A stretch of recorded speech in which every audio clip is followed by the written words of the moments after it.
The Modern Pain Podcast is a proud member of the PT Podcast Network. Make sure you check out ptpodcastnetwork.com for other awesome PT-related podcasts. This is the Modern Pain Podcast with Mark Cargilla. How's it going? And welcome back to another episode of the Modern Pain Podcast. This week, I wanted to kind of change it up a little bit. I feel like we've been interviewing some very smart people and getting some great information from some of the experts we've had on the podcast. But I wanted to come on by myself this week and kind of talk about some things that felt like were helpful to some of the people I've been interacting with as of late. And it's going to be based on this post. I guess they're not tweets anymore because X has kind of changed things up a little bit.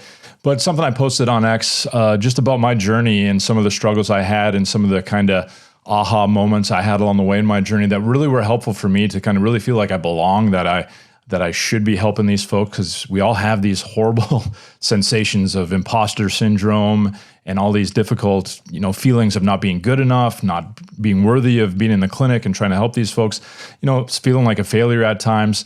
Just recognize, and this was so helpful for me, there are a lot of other people who feel the exact same way. They may not wear it on their sleeves, you may not know it, but if you have some discussions, and I'm sure you have if you've worked with other clinicians, that sometimes, man, it's just hard in the clinic. It can be very challenging. And I wanted to go over a little bit of kind of my journey today and just kind of talk to some of the things that I felt were my low and high moments, and hopefully leave you with some things that can help you kind of move forward in your journey and recognize some of the maybe similar struggles, and maybe hopefully help you with some things that can move you forward and feel like you belong in the profession.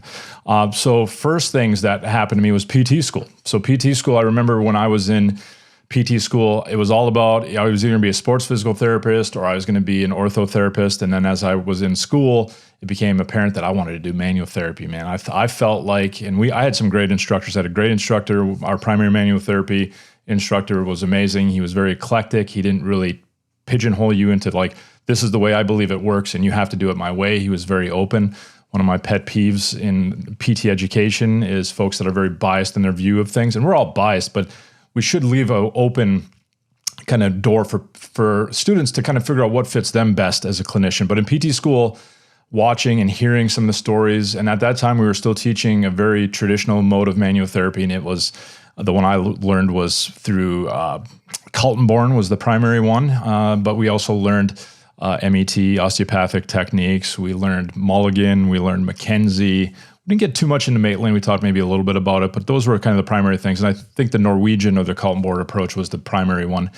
And that approach was like, you just had to develop like Jedi hands. At least this is my perception of it, and having gone through a little bit more training in my earlier years of the career, where you just had to hone your hands. And the solution to figuring out all these challenging things we saw in clinic, was all about being better with these, better with your hands, being better able to sense very specific dysfunctions that lied in facet glides or maybe a shear test in the lumbar spine. And I'm not saying that sometimes doing a little bit of that can't give you some information, but I think research has more than enough proved that that's kind of not the most reliable way of getting at it. And there's probably other things at play than the magical things we think we're feeling with our hands, but we'll leave that for another podcast discussion. But anyway, I left school thinking, man, that is the ticket. I was going to basically be able to figure out, I had to ascend this ladder of manual therapy and figure out how I was going to be able to get this skill, this Jedi skill with my hands to be able to identify dysfunctions. I wanted to be able to look at people and be able to see like, oh man, I can see just about their gait. They got this thing going on here. And I probably had some ridiculous, biomechanical fairy tales I painted with patients in my mind, with good intentions. I'm not saying it was obviously I'm looking to, lead some folks astray, but at the time that was my mindset. I was thinking that was going to be the ticket. So then the clinic came to call. So I graduated, I was able to get into a job, and excited. And then the clinic really showed me that, man, humans don't fit textbooks. I can make them try to, but man, the things I learned in all the PowerPoint slides, all the different textbooks, even the research articles, there were a lot of patients who simply didn't fit. They didn't have that nice black and white, if I do A, I get result B. It was anything but. If I get A, I get anything from B to Z that could happen with them. And then how do I know what's what? And I had zero clinical reasoning throughout my first probably 5 to 8 years.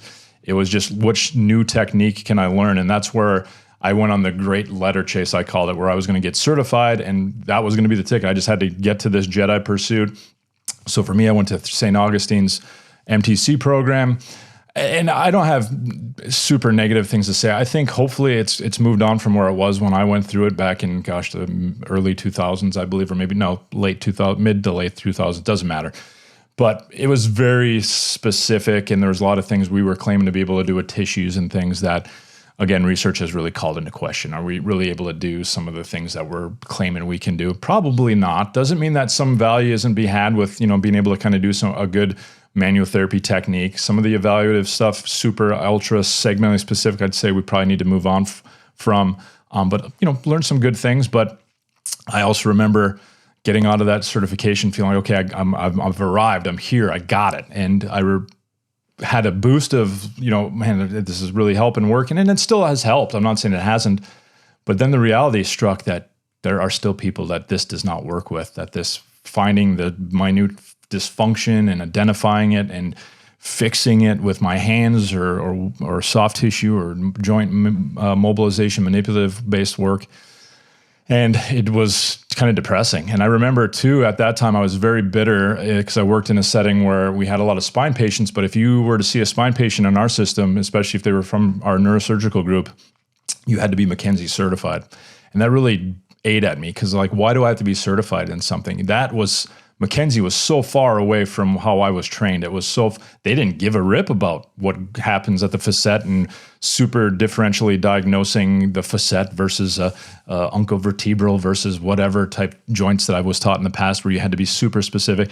It was strictly just get somebody repeatedly moving and loading their spine in specific directions and see if you see centralization, peripheralization, or different clinical patterns form. So didn't like it. And I actively disliked it for a period of time. I was kind of my ego was too fragile to be challenged at that point. But it came apparent when I would have patients that weren't succeeding in my clinic who were dealing with spinal issues that I was just like, I can't help. And we had a process where after 6-8 visits, if you're still struggling, you could go through this consultative process with one of our McKenzie certified practitioners, and I didn't really care for it because I felt like, why can't I be the guy that's just, why can't I be trusted? But really glad that process was there because what happened is I would see patients that weren't succeeding with my very segmentally specific, find the joint dysfunction, and they'd go see the folks who were doing McKenzie, and sometimes dramatic improvements within 1 to 2 sessions. And that really first was probably a little bit of a bruise to my ego. I was like, man, I thought I had this thing figured out, and this person's going to somebody else who's really approaching something that's so different from the way I look at it, and they're succeeding. So it took me a while to swallow my ego, and finally, my company at the time paid me to get certified in McKenzie. It was a great decision. It's still probably the primary way I interact with spine because I think symptom response is a lot more reliable than pontificating about what millimeters of glide are off here or there, or some supposed joint stability issue, or things that research has long since proven we probably aren't going to be able to identify reliably. I know some of the Jedi manual people out there will probably say I'm blasphemous with that thought process. But even then too, with the MDT stuff, it was great. And it really was a huge addition. I felt like I was helping a lot more people with primary spine complaints. But then there were still people, and as you get more experienced and you have younger clinicians coming into your workplaces, you tend to get into mentoring positions and different things. And oftentimes you get to be somebody who gets referred to with some of the tougher cases. And I remember just getting referred folks that were often the reason they probably weren't succeeding with colleagues of mine who were maybe younger and in the more mentored or mentee role was because they weren't really somebody who you're going to figure this out through some specific tissue-related response that you were aiming at the periphery at. It was much more complex than that. But at the time, I was just, I just felt like, man, I've gone through all these certifications and I'm still having these people fail. I still have people that keep me up at night at 2 to 3 in the morning of what happened, why did they flare up? I suck, I'm horrible, I don't belong, all the imposter syndrome-related thought processes. And really, there was 2 points in my career where I was like, I'm just done. I can't do this. I was in contact with Michigan State, to see, hey, I'm going to take this MCAT, I'm going to be a DO, and maybe that'll be the solution. I was going to get into the DO, osteopathic manipulative medicine approach. Thank goodness I didn't. Nothing against Michigan State, great thing, but I think our osteopathic theories have thoroughly been challenged, yet I think hide in a cave of confirmation bias among the DO profession, but that's a whole nother discussion. But anyway, there's another time where I was just like, I'm going to quit. I was looking into other careers. I was doing all sorts of things where I just can't do this. I'm not cut out for PT. I can't help these people because I was, you get about 80% success rate just with natural history and different things. 70, 80% of folks, those aren't the people we think about at night. It's the 20 to 10% that are struggling, that keep us up at night, that make us feel miserable, that make us feel like we're not doing well. So again, the existential crisis, and people I've talked to regularly have this existential crisis and sometimes more than, more frequently than we'd probably like, that these feelings of inadequacy and I'm just going to quit kind of come through.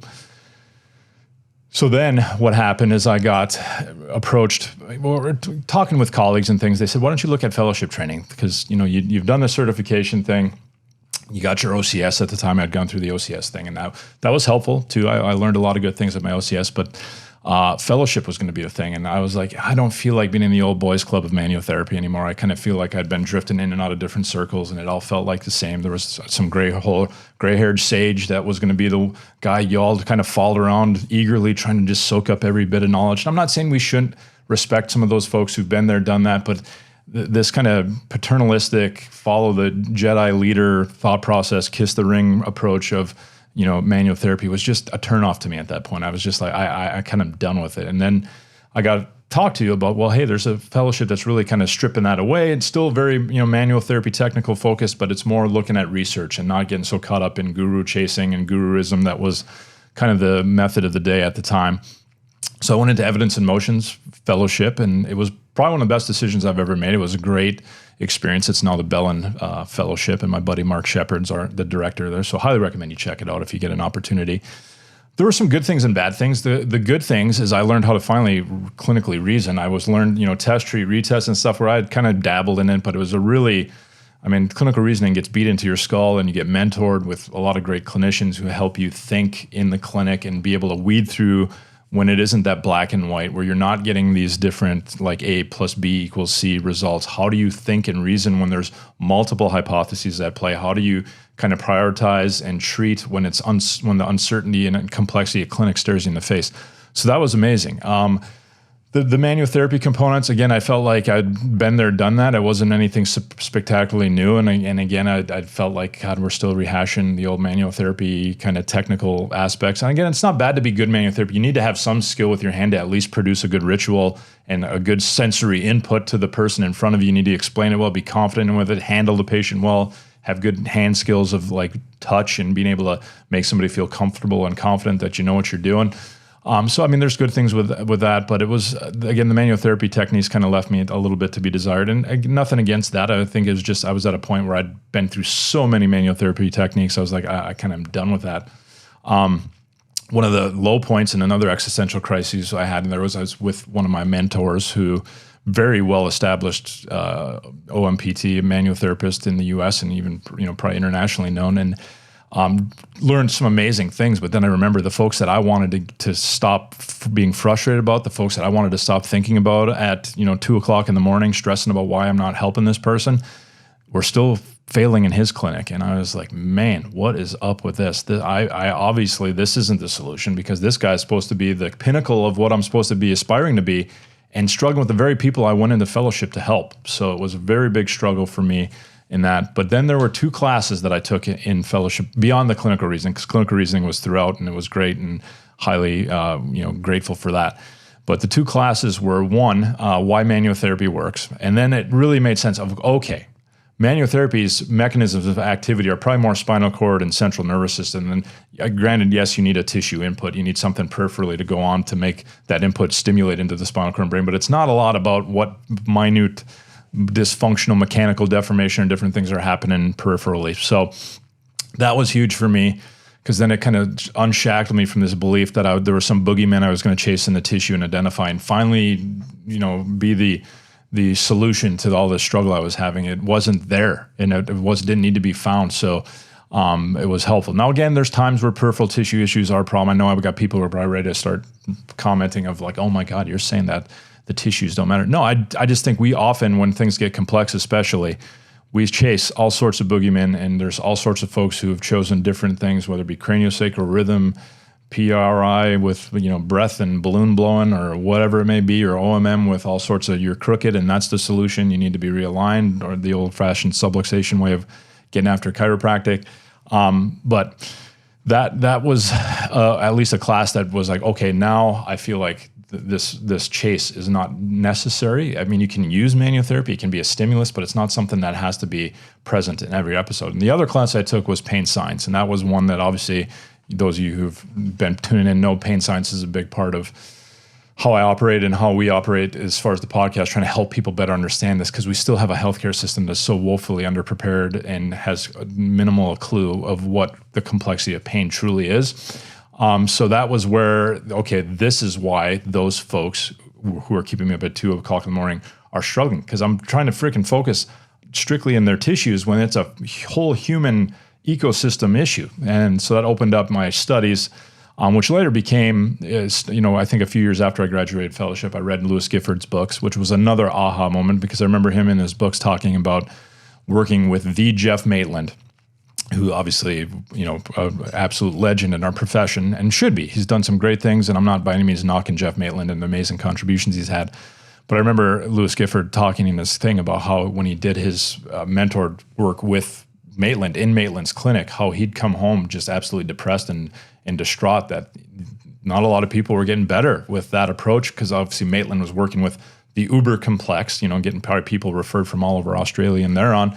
The reason probably these folks are getting referred is because you're trying to fit a very peripherally driven, tissue-centered approach for a very complex issue. It was an eye opener that, oh God, that dude's walked on the same path for me, so I'm not crazy. Louis Gifford had the same issue. So that basically, after having those classes, reading Gifford's books, and this stopping this chase of trying to be this Jedi of technical prowess, I've honestly, looking back, I think, I'm definitely grateful for the McKenzie stuff, because that helped me really hone in on some repeated motions things, because I didn't feel like I got that in school. Some of you may have gotten it well enough in school that you probably feel comfortable to start applying it in clinic. Obviously, the certification or arguments, I'm not a huge fan of. If you happen to be letters to be deemed a worthy therapist, I think you can learn that stuff with good mentoring and good feedback from others. But anyway, overall, I think after school and having maybe a few technical things, you learn some classes, learn some better skills, do some different things, you're well enough. But if you can zoom out and realize that, man, the complexity isn't lying in the tissues, it's lying in the unique person in front of you. It's lying in your ability to communicate with them, to put a stage out there where you are a shared expert. You're not the expert. You're one expert in the room. The other expert in the room is the patient. They're the only ones who know their pain, their experience, the journey they've walked leading into your clinic.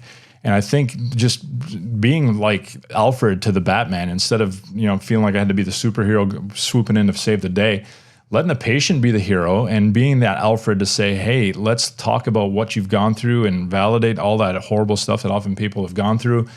Let's listen to it. And then based on all this good pain science stuff, let's start putting the pieces together for you patients, so you can kind of see how this journey and your lack of success with traditional biomedical approaches oftentimes, how that often has resulted into you struggling the way you are. And it's been the most rewarding work for me. It's got my career rejuvenated, where I can take folks who've been through this stuff, knowing pain science, not to where I can robotically recite, flashcards to people, but where I know it well enough to where I can take what people tell me in their story and weave a story of how, and some analogies and metaphors into a story that help them understand of how all this stress and distress can dysregulate body systems and immune systems and all these different things. So that's been huge for me. And do I still fail? Absolutely. There's no doubt. And I still have patients. Recently had a patient who I challenged a little bit, that I thought in a validating, very gentle way about this, alignment narrative, and her fear of even walking up a step because she was afraid her pelvis would twist out of alignment.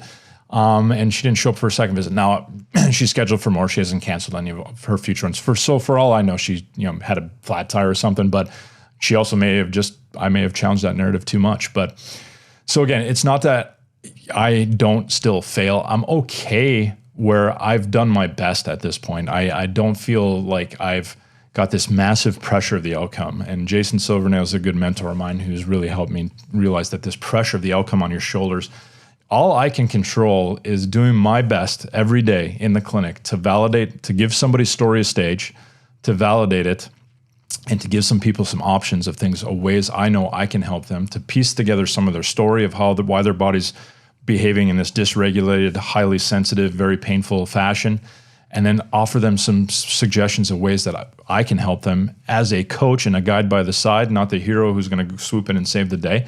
I still may do some manual therapy things, or I still may do some hands-on things, as long as the narrative around it isn't I'm saving you, this is the only thing that's curing you. If it's something that helps somebody move towards valued goals and it's not a distraction, it's something that helps add to the thing, then I'm fine doing it. But I just hope those of you who are rolling through some of the struggles that your career will give you, and I mean, I'm not going to probably say I may not have another existential crisis for all I know, but I do know that I am much more prepared and much more confident that I'm doing the best I can do, that it isn't that I'm not enough. It's that we work in a world where there is a massive amount of complexity, and some of that complexity is driven by things that we can't control of what happens outside of a clinical door. We can't control some of the horrible environments people live in, some of the difficult socioeconomic situations they deal with. I mean, we obviously should, try to work and help and do charitable things and give back to our communities and do all the things we can help those things or help those out. But there are things we can't necessarily control. We do our best, and that's the only thing you can do at the end of your workday is say, hey, did I give my patients my best attention, purposeful curiosity to understand their story, purposeful trying to integrate yourself in that story, not as the expert, but as the guide by the side who was trying to steer them towards valued goals. And if I can walk out each day saying that, then it's a day well spent, in my opinion. I love working with people who have the most difficult cases and complex things. I used to be one of those people, and we were talking with a colleague of how we used to, back in the day, just in different settings, we'd all commiserate in the office with the other therapists. Did you see that person? How blah, blah, blah. And we'd all start going off about how the patient was this and the patient was that. When it was an us issue. It was an us issue where we weren't understanding what was happening there. When we don't understand it, it has to be their fault. It can't be us. Because that being us makes us feel that imposter syndrome even more. So hopefully this was of value to you. If it was, I'd love to hear your comments of your journey. What are the kind of existential crises you've been on? What are some of the aha moments or the things that pushed you forward? These are things that we all go through, and anything that you've benefited from, maybe something you let us know about that could benefit somebody else who's listening to the podcast. So I really greatly appreciate those of you who listen to the podcast. I don't take for granted the time you're spending to listen to the podcast. There's a limited time in the day, and I'm eternally grateful for those of you who spend some of your time with me to discuss some of these topics. Hopefully you're bringing value, or hopefully we're bringing value, I should say. And by all means, don't hesitate to reach out. Let us know how things are going. If there's anything else we can talk about or help you in your practice, let me know, and we will definitely start talking about it more. But until next time, we'll talk to you next week.